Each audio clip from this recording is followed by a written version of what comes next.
Hello and welcome to Zoom In with Zoe Machunga, the podcast where we unpack complex issues and zoom in on solutions that matter. Today, we're diving into the heart of Plateau State, security, identity, and what the future holds for our people. From geo-tagging cows to community-driven security, today's conversation is one you don't want to miss. My guest, Dr. Henry Mang, is a senior research fellow with the Oluswgun Obasanjo Centre for African Studies, National Open University of Nigeria, and also formerly a lecturer at the Nigerian ARMy University, BU, also formerly with the Centre for Conflict Management and Peace Studies, University of Jos. Welcome, Dr. Henry Mang. Thank you, Zoe. Good to have you on Zoom In. Understanding the crisis, bloodshed, the endless crisis in Plateau State, Plateau has continued to witness years of violence, unrest, herder attacks that have claimed countless lives and left many communities in fear, in turmoil, as we continue to witness daily. So the context definitely for this conversation is setting around the security situation. We've seen so many headlines lately that are so disturbing. So let's start here.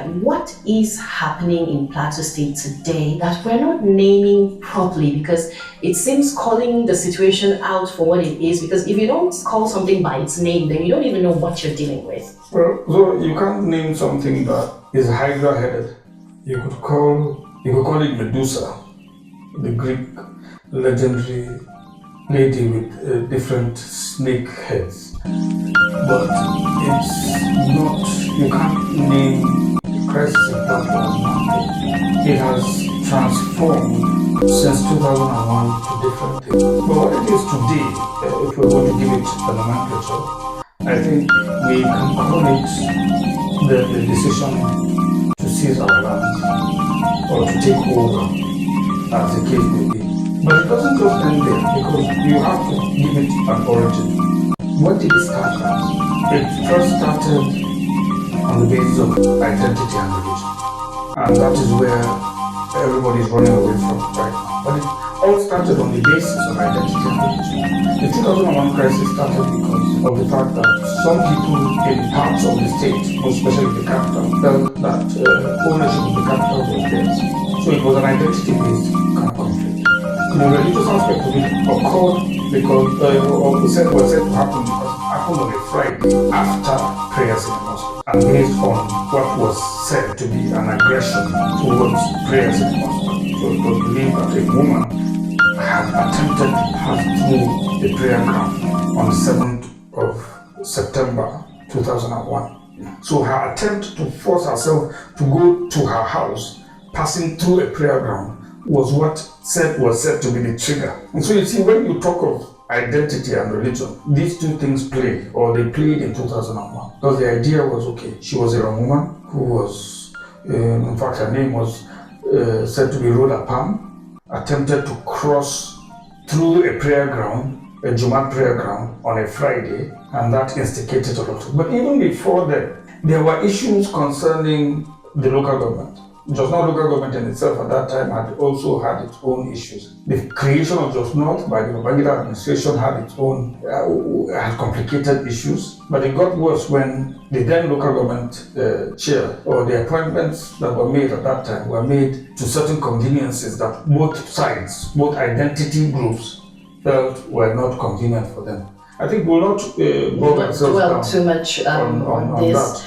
I was saying, currently we've seen headlines like Stop the Killings, Plateau Lives Matter, NBA tells FG, protest rocks Jos over Plateau killings, DSS, and all sorts of headlines really. But why do these attacks seem concentrated in the rural areas?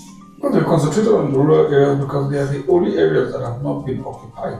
And when we talk about occupation, we talk about the issues of new people emerging in new spaces. When we say they're not been occupied because people that are occupying them are living their normal lives. But then there are other people who are interested in occupying these spaces. There are other people who seem to feel these spaces are too big for these individuals, and they want to join in dwelling in these spaces. So the occupation now becomes complete. You don't see that only in Plateau. You see that in Zamfara, you see that in Kebbi, you see that in Jigawa, and all these other places. You see that in the northeast too. The idea is this space is too big for you, so let's share. But if at a certain point we're sharing, why should we just share? We should occupy and take over the place. And that is the mentality that comes with the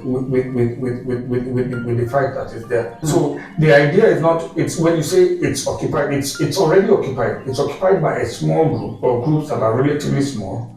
They are dwelling in their own relatively simple lives, and then somebody wants to come and join in the lifestyle, but feels that he or she has more say in the decision making of that place. I understand. I mean, it begs to answer the question if there are rules for occupation. I would imagine that when you want to occupy a place, you would want to occupy a place where you have something in common with the people. Maybe your language, your religion, your ways of life. Not necessarily so. So when you mention states like Zamfara, you would probably want to see maybe things they have in common with certain people. Apart from religion, there's nothing. Apart from religion in places like Zamfara, there's nothing really in common. Because we have the idea that these people are coming from the Sahel, the desert region. Itself, there's a kind of mentality, and this goes up to even a century. The perception that, okay, we have been occupied by a group. Sorry to say, but okay, the Mandafudio jihad in itself was an occupation by the Fulani in Hausa. Oh, so even that jihad was an outright It was all about identity. It was an occupation. They occupied Hausa land, took over the authority of Hausa land. And so obviously the relationship was actually about occupier-dweller. These people had occupied the place. Those that had been dwelling in the place had already been there. But they had a commonality. They had a common perception. The idea of Islam, the growing strength of Islam had actually accommodated all of them together. But it didn't change the fact that their identities varied. The Fulani identity still held itself within the Emirates and within the Sultanate, while the Hausa identity, which had always been subsumed under what they termed as more heretical groups that didn't really have the culture of Islam, but only acquired it later. So they were seen as second-class citizens, even from the beginning. So it still grows now. In fact, even amongst the Hausas today, there are Hausas that want to identify themselves as Fulani in order to gain acceptance within that upper level. Now, it comes worse when you have a system where there are, in quote, lesser identities. And that's what we have in the Middle Belt. We have identities that are less. In fact, during colonial time, the Middle Belt groups were described as pagans. Research done by one David Tambo, he was a South African, but he had his fieldwork in the Plateau, and he looked at what they call the hill refugees of Plateau State. And it was an assumption that, okay, these hill refugees, most of us here in Plateau State, had occupied Plateau because we were running away from the marauding sultanate that was growing. And so the sultanate officials, the emirates that were being created, pushed away those pagans who had refused to submit themselves to the authority of the sultanate, and they climbed the hills of the plateau. And so in most cases, we were just more or less pagans who had run up to the hills and settled. That argument in itself is questionable. But it's quite questionable because that's like saying we're not the original inhabitants of the land. We were coming. The issue of original inhabitants also raises a lot of questions. There definitely have been people that were settled in these areas before, in time immemorial. But the thing about settlers is that, and the argument that can be tenable from people like David Tambo and all of this, is that quite a lot of other people actually emigrated into the highlands of the plateau based on the attacks that were done in the lowlands. It's very plausible. It's very plausible. And so, but there had to be autochthonous groups. There had to be groups that were present in these highlands, in these areas of the plateau, before these other migrants came. And in most cases, they might have assimilated to them. And this is one of the issues of research that needs to be done further, the issues of assimilation. So not everybody, for instance, not everybody necessarily that came in to this area was originally Birom, but they assimilated and became Birom. You have that with different ethnic groups around the plateau, that people assimilated. When you run away from your group and you meet a larger population, definitely you will have to assimilate. You have to learn their languages, you have to learn their traditions, and this is what in most cases has happened on the plateau. And then we're having a case where it's not about learning the cultures and the traditions of the people you came to meet. Yes. It's now about imposing And that is where the problem is yours arising. on them. That's where the problem is arising. Over the last century or so, people who came to the plateau acquired languages and cultures from the people they met in those places. In contrast, what is happening right now is that there's a foisting of identity and culture that is alien to what the people here feel. And this is what brings apprehension. 2001 was all about that. The idea that the big question, which has also been pervading in most of the time since independence, who owns Jos? The idea of ownership of Jos has been critical. There are two arguments. There are the autonomous groups, that is the groups that were originally or had come and settled and had built their own identities and cultures in this place, who were then pushed aside by the colonial authorities, and then the city of Jos was created. They claim, yes, we are originally here. We didn't call these people to come and push us out. They came and forcibly pushed us out. So it doesn't mean that because they forcibly pushed us out and there's independence that we have lost our place. People who came with them, the Hausas, Igbo, Yoruba, and all who came with the colonial administration, now came and settled. But they don't claim ownership. The Igbos will not claim ownership. The Yoruba will not claim ownership. The Hausa, on the other hand, who have migrated here, claim ownership because they claim to have come with the white man. It's strange because the history of the plateau has it that the oldest settlers on the plateau are the Urobos, not even the Hausas. Well, that is still debatable. Still debatable. Okay, so it's still debatable. As of the late 19th century, there were elements of Hausa presence in Narubuta because there was mining, not even colonial mining, but pre-colonial mining in the areas of Narubuta. So the Hausas were not settled there, but rather they were coming in. In Hausa, it's called Chinrani. They came in to mine seasonally, and then went back to sell most of what they called, they were tin strings or tin strings, yeah, basically. So basically, tin was mined, it was molten, and then turned into strings and sold in the markets in other places. And that is even where Colonel Lawrence discovered them. Most of these discoveries were made, and the question was, where did you get this? And most of the pointing was, this is in the pagan land up there. And that was where the mentality came, okay, then definitely there's tin around there. So it wasn't as if there was actually any relationship between, any serious relationship between the mainly Muslim lowland groups and the highland groups of the plateau. No, it wasn't that there was any in-depth relationship, but there have been trade relationships. Definitely there had to have been, because even the presence of horses in Jos was a sign that there were trade relationships between these communities in the lowlands and the upland. The late Professor Nengel did an in-depth study of that, and although there are a lot of arguments against his own studies, because most of his study wants to be more or less shaded by other groups. But Nengel notes the fact that the ethnic groups on the plateau had always held their identity, their culture, and all that was there to them really here, and they held it to their hearts. And so it was very clear that the relationship was all about trade alone. They were just transactional relations, but there were no settlements of Hausa or Muslim settlements on the plateau in pre-colonial times. All right. So another thing is, why do these attacks somehow escalate into religious crisis, especially when it hits the urban centers like Jos? But that of Jos is clear. You can't define Jos in terms of anything but ethnicity and religion. You can't define Jos. And that's when it comes to ownership. You can't define it in terms of anything apart from religion and ethnicity. Because these are created identities. How do you mean, sir? When I say created, I mean communities contrive these identities for their convenience. If I want to fight you, for instance, I need to have an excuse to fight you. And if I can't have an excuse about you really annoying me, I might use your ethnic identity or your religious identity as a reason for annoyance. And so if people in Jos have been living all this while on a relatively peaceful basis, the issue is, okay, when it comes to politics, everybody wants to define, I'm from here, I am Biron, I am Afizere, I am Fulani, I am Hausa. And so because of that, I use that to fight you. And so it's convenient to use identity as a basis to fight and to acquire land and property from somebody.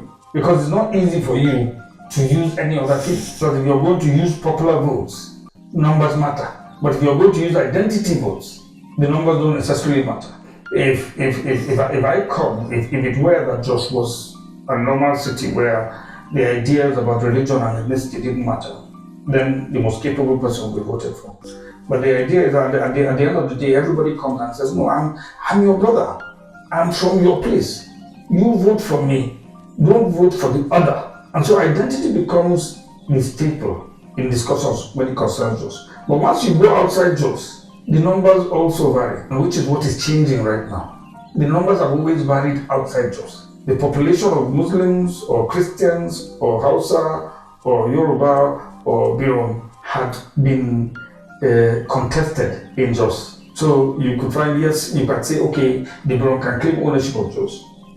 But there is a relatively larger population in some parts of Jos, of Hausa, than there are of Birom. But what makes you the owner of a place? Is it by population or by your history, of having been there for centuries? Modernism allows you to claim ownership by the number of votes you create. Yes, that's the truth. And that's the reason why the creation of Jos North was to their advantage. It's modernism. It's the fact that a modern creation emerged.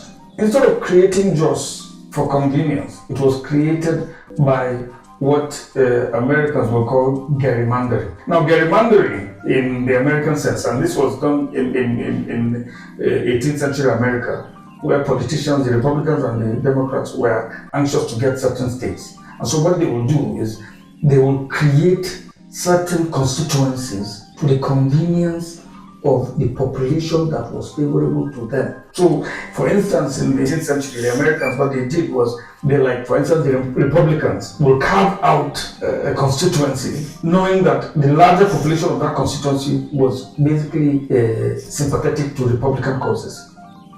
Or the Democrats will do the same thing in New York, while the Republicans will do the same thing in Texas. And so this created a pattern in which constantly you had senators or you had members of the House of Representatives that came from a particular political ideology. And so gerrymandering is now a word used in English for us to describe the formation or the geographical formation of political constituencies that provides a convenience for a certain group. And this is what happened in Jos North. Jos North was gerrymandered for the convenience of certain people. All right. So talking about gerrymandering now, we know the history of the Plateau, and we've seen a video and lots of videos now where a certain tribe with an identity, which we know very well, the Fulanis, because they've made a lot of videos lately, so we cannot say we do not know who we're talking about, and we cannot say that we will not call them by their names because it is obvious from what we're seeing. Even this morning, I also watched a video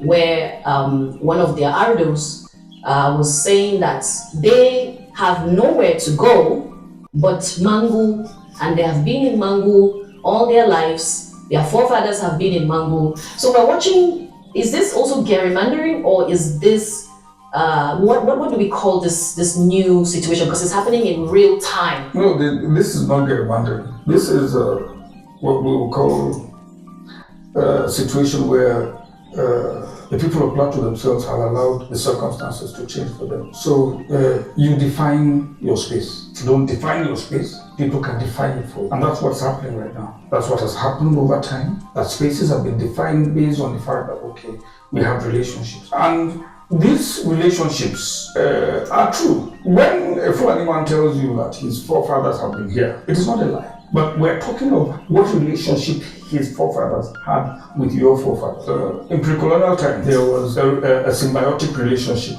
between the mainly Fulani herders and the farmers in these areas. So interestingly, it can be argued that the Fulani truly were present on the plateau before the Hausa communities came in, or the larger, before the emergence of Jos. But it was a symbiotic relationship, and the relationship was all about cow dung. It was all about cow dung. It's very interesting, but it's cattle dung was what it is. In fact, there's a phrase, the Java people, there's a phrase common, it's not common here, but in Kaduna, you hear that Java Kashishan. Java Kashishan was a phrase that was common in the old times, and it was because in pre-colonial times, because of the need for fertilizer, most farmers would create a relationship with herding communities. So individual herders will come to a farming community, either on the plateau or in southern Kaduna, and then every rainy season, these herders will occupy a certain portion given to them by the farmers. Come, keep your cattle here. Keep your cattle. We want you to stay here. Feel comfortable, keep your cattle. We are friends. Now, the relationship was that the cattle, when they are kept there, will poo, leave dung, and the dung will be used by the farmers in growing their crops. And the farmers would weed their farms, and the farmers would weed their farms, or the farmers will allow for the herders to graze in certain parts that were not farmland. Because the fact that farmers at that time were farming was not mechanized. And so a farmer at the most could maybe farm at the most maybe 2 to 3 to 5 hectares at a go. And so most farming communities were not based on, there was land enough for both farming and for cattle herding. So it was not that okay, the cattle rearers would enter into farms, because there was enough grazing land for them to graze, and at the same time the farmers would benefit from their dung. Unfortunately, or we'll say fortunately, due to modernism, fertilizer came in, and so the farmers now found it more convenient to use fertilizer rather than using cattle dung. And with mechanization of farming, there was more farmland, with increase in population, mechanization of farming, and the use of fertilizer. There was an increase in the population of farmers and farming, and the need for more farming space, which now disallowed these herders to have this symbiosis that was occurring in pre-colonial and even part of colonial time. So modernism changed everything. Places in which these herders used to come and were allowed to graze were now being occupied by these farmers. So how did they decide it's now their rights? Because there was a symbiosis initially. This symbiosis gave them privilege, but the privilege eventually was construed as a right. But if I give you privilege and you construe it as a right, and I still allow you to continue in that privilege, it doesn't become your fault if you argue that it's a right. The law says that ignorance of the law is not an excuse. If you created a law that will stop me from occupying the place, or if we had a written agreement or a form of agreement which said this is not yours with your forefathers, and this continued like that. But these arguments now, like the argument that the Fulani man was saying about Mango, he said about forefathers. So is it possible that the forefathers may have misinformed them as well? It's not about misinformation, it's what you say. My children are related with your children. We're farming on the same land. You are farming on the land, we're giving you cow dung. We grow up together knowing that this is a relationship. And then all of a sudden, the relationship changes. Yes, that can happen, but then as Africans, which these people still are Africans, your roots is so important to you. Yes. So where were they coming from, and why are they unable to go back to where they are coming from? It raises the question, we're Africans. How has the history of Africa been? The history of Africa has been about violence and conflict. No society has lived in Africa before colonial rule with a sense in which it was about who is more powerful. And so if I come to your land and I'm a more powerful person, and I occupy, or I fight you and I subdue you. It used to be the African perspective that, okay, I have occupied your land. Winner takes all, the strongest survives. Yes. And so what we expected at independence was that since Africa, or since Nigeria, or since Plateau State have now become modern states with modern instruments of security and with modern instruments of judiciary, that people who illegally occupy and do the winner-take-all mentality would be punished accordingly. There's a law, but if the law now is being used as a double standard, where one group feels it can occupy and the law doesn't actually, it gives it more power, and that is what the Fulani people have continued to ride on.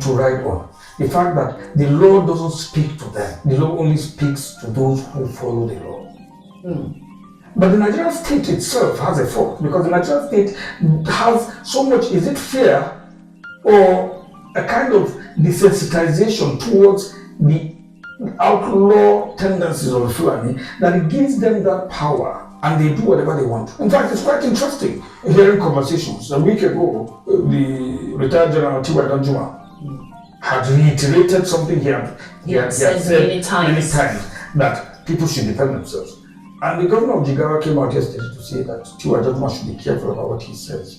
And he's saying this because we cannot allow people to defend themselves. But this is the way it is. The law is a double standard.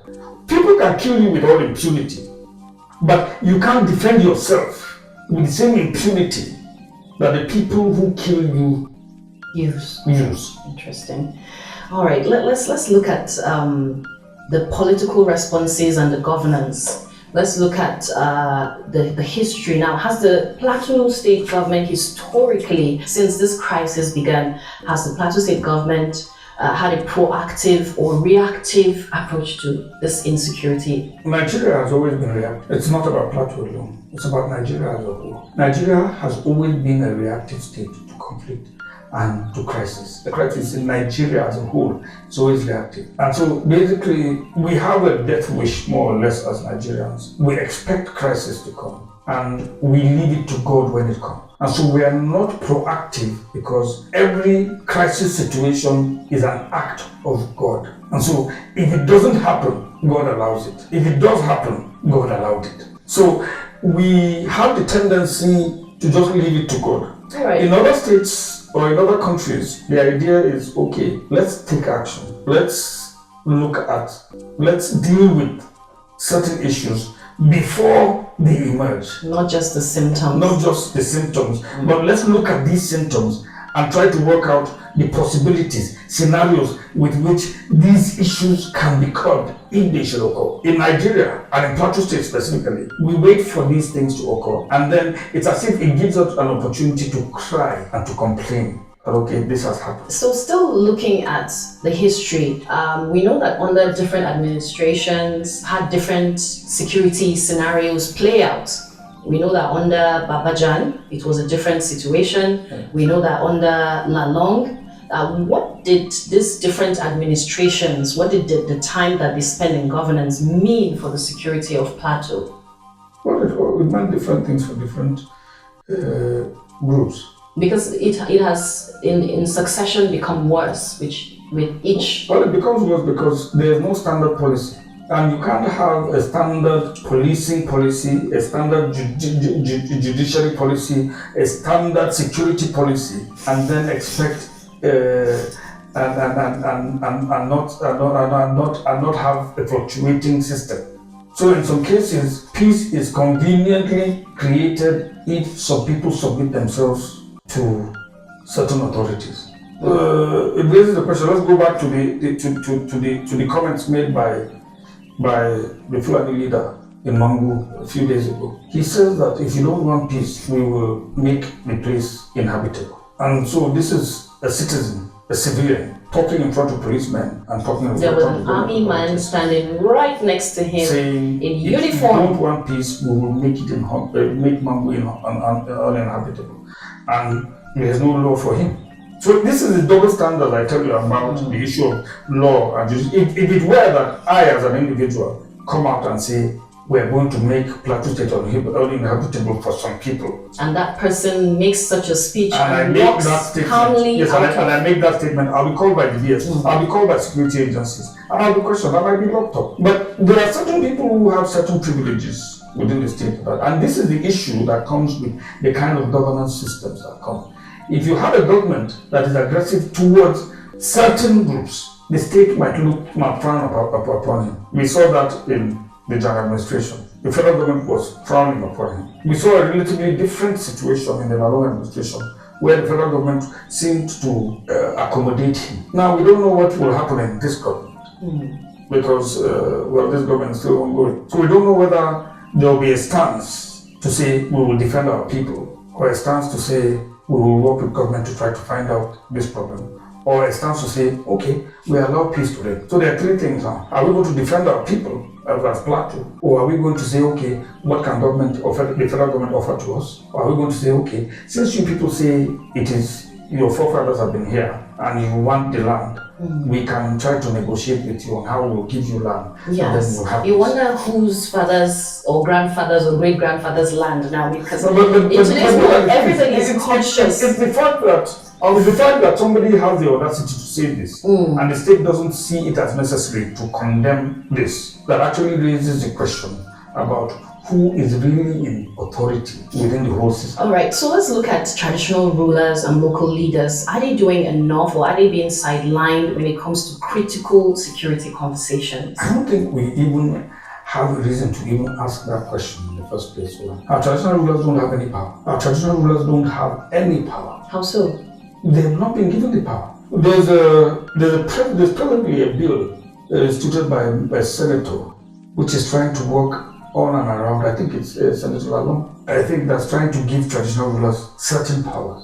And we're hoping that this work, I don't know about how the bill goes, but that in itself might be helpful. But the traditional ruler is very ceremonial in Nigeria. The only traditional ruler that seems to have a sense of authority is the Sultan of Sokoto. Apart from the Sultan. And we keep forgetting that he is a traditional ruler. Yeah, but in the real sense, he's not just a traditional ruler. He's a leader of Muslims in the north of Nigeria. So he has two stools. He's the traditional ruler of Sokoto, which makes him supposed to be that he's under the governor. But he also has the authority of being the leader of Muslims, of the Muslim Ummah in northern Nigeria. And so his power or his authority transcends Sokoto into anyone who subscribes to that religion in northern Nigeria. So you see, it's a question of authority now. It's a question of the standards that we talk that are being set. Is there going to be a Christian leader or is there going to be a non-Muslim leader or traditional ruler who has the authority similar to that of the Sultan? And so you see, it gives the Sultan more privilege and more power than any other traditional ruler in Nigeria. A lot of questions have been flying about, especially on social media, and from non-Plateaurians now. Many have said, what is wrong with the Plateau man? Why are we sitting down watching this happen to us? But that what is wrong with the Plateau man? Do you have any idea how we can unpack that? What is wrong with the Plateau man? It's not what is wrong with the Plateau man, but what is wrong with Nigeria. The Plateau man can do as much as he can, but he's limited by what he has access to. Because some have gone as far as saying that Plateau men are cowards. Yeah, we can accept that we are cowards, but the cowardice that we're talking about, you can't have cowards where even within the system, the instruments of security are shading you. Okay, they're killing your people, but immediately there is that crisis and people come out, they are stopped by security agents. They are told you can't go beyond this. You're limited by what you can do. And it also raises the question, if we talk about weapons, for instance, weaponry, we say we can't have people possessing weapons in their houses, possessing weapons in their communities, and then these people have weapons, military-grade weapons. We don't know where they get them from. Do we really not know, or we choose not to know, we turn our eyes the other way? You ask me now where I get them. The security agents will ask me, where did I get that? So we don't know. We don't know where they, but we know that there is a situation where even locally manufactured arms are being stifled for communities, while these people have access to sophisticated weapons. And so the question is, and that's how much cowardice? Yes, how much cowardice is there when people in their communities are raided by the Nigerian military, the Nigerian police, and then their weapons are seized? And then when the weapons are seized, their communities are conversely attacked. Or some have called it a mopping up of weapons, so people are unable it's not for, but to then defend how do you themselves. call me a coward? If you seize my weapon, you seize my advantage, and you call me a coward? It's about double standards. It's about double standards. We've hardly seen a case, there have been one or two, but we've hardly seen a case where Fulani communities are raided and weapons are seized. But on a constant level, you find communities in the plateau where weapons are seized, local game guns, local weapons manufactured by young people in the community are seized. These young people are locked up. Even ordinary tools like for farming, even if you're unlucky, they are seized because they say you're using them to manufacture weapons. But then these people, nobody has caught them. Nobody has seized weapons from these people. So how do you now expect people to defend themselves? I can't use a bow and arrow to fight somebody with an MG with a machine gun. It doesn't make sense. Yes, so I'm a coward. in that palace because you have you have emasculated me. We're not meeting on a level playing ground. You have emasculated me. It's emasculation. You have made me less of a man. You have made me less of a man. I remember Professor Audu, he said that because he's a psychologist or a psychiatrist, I can't recall which one, and he said from his own perception, he believes that the middle belt is depressed because we have been oppressed for but so that's the long. essence of emasculation. You emasculate, you weaken me, you make me less of a man. There's nothing as depressing as in a war situation where a man can't defend his family. He can't look his wife and his children in the eye when everything is done to humiliate him and his family. Let's talk about ideas around technology and grassroots measures. For example, like what practical steps should be taken to secure communities today? Maybe starting from the village level. Is there any hope? Is there possible even? But that's what we're hoping for, that, if there's legislation that gives traditional rulers just a modicum of authority, then maybe certain instruments within the local level, community level, will work. A traditional ruler now, as much as it is village head or a ward head, has little authority even on his vigilantes. He can't command his vigilantes to go, because if he tells the vigilantes, go and defend this, the police could tell him, why did you tell them to go out? Okay, how about hunters? Even the hunters are limited by what they do. They are an organized group, but how organized are they? There has to be a symbiosis between the instruments of the state and the informal instruments of security. So if you have hunters, these hunters should be answerable to somebody. But hunters today, for instance, I don't think the hunters in Plateau State are answerable to the Bongo, or answerable to the Mushkaka Marble, or answerable to anybody. No, they aren't. Because traditional hunters should be answerable to the traditional ruler. But these hunters are not traditional anymore. And so you have a situation where there's a hunters association. So if there's a hunters association, does the leader of the hunters association answer to the traditional ruler, or does he answer to the DPO, or to the commissioner of police, or to the... The system is not in place. There is no system that provides a symbiosis of all of these groups. And so all of these groups work independent of each other. They work irrespective of each other. The closest to authority that you can do is the community policing instruments. And even these community policing instruments are fading away. They're not fading away because of anything, but even the communities themselves are not even confident. Owning it. No, they're keying into it, but they're not even sure. You make arrests of people that are suspicious within your community. You take them to the police because that's the responsibility of the community policing. But then something happens, these people say people come back. And then you ask yourself, are we really doing a job? Are we wasting our time? So still one of the solutions we talked about pre this conversation was geo-tagging of cows. How would that system work in practice, and who should pay for it? Well, let's even start from misconceived idea of creating what you call Commission for Livestock, or a Ministry for Livestock in the first place. If you create that ministry, what are you creating it for? If you're creating a ministry for livestock or something in that line, then basically it's your responsibility to geotag. It's the ministry's responsibility to do it. It is government's responsibility, not an individual. Because if you're geotagging, you're geotagging for two reasons. You're geotagging for census, for population reasons. You want to know the number of cattle or livestock that are present in every part of the country. And secondly, more importantly, you're geotagging for security purposes. And so if you geotag, for instance now, you're geotagging so that if cattle are stolen or if livestock is stolen, you can actually trace where the livestock has been taken. All of this will not be done by the communities themselves. It has to be done by government, if government is serious about it. So please kindly explain how that geotagging should work. Well, basically the idea is to actually tag the livestock. You insert either a microchip or something with a microchip in these animals, or in the real sense of it, you tag the herders themselves, depending on the approach. So if you tag people who own cattle, you can know their movement. You can know whether they're this, or you can tag them. You don't have to insert anything outside or in their bodies, but you could tag their phones. You could tag anything that will tell you, okay, this person is here at this time, or that person is here at this time. But you're invading into their privacy, which sometimes you will have to get their permission to invade into their privacy too. You can tag the animals, but also this requires their own permission. So you can insert a microchip into the animals, knowing where they move, what their transhumans, which communities they are, So if they are stolen, you can know, okay, these livestock have moved from here to here until they are located. You can tag them exactly where they are. But or if a community is attacked, they can tell from the geotagging which cattle were around that community and what happened. But in all of this, there are two things to it. First of all, you need funding, which should come from government. But secondly, you need the permission of these people to tag either themselves or tag their animals.